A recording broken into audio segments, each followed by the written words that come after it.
बातमी पुण्यामधून आहे। पुरंदर विमानतळाच्या ड्रोन सर्वेला स्थानिकांनी तीव्र विरोध केला होता। त्यावेळी शेतकऱ्यांना पांगवण्यासाठी पोलिसांकडून सौम्य लाठीचार्ज आणि अश्रुधुराच्या नळकांड्या देखील फोडण्यात आल्या।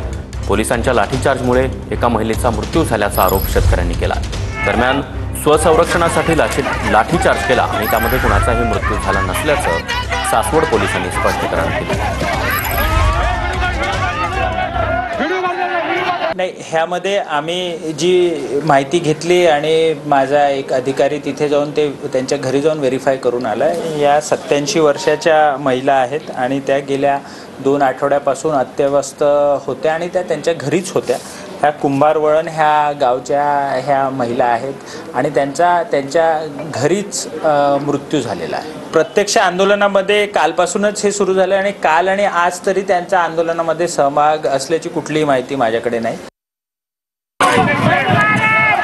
सुळे यांनी या संदर्भात एक ट्विट केलंय। बारामती मतदारसंघातील पुरंदर तालुक्यातील कुंभारवळण इथं झालेला प्रकार अतिशय दुर्दैवी आहे।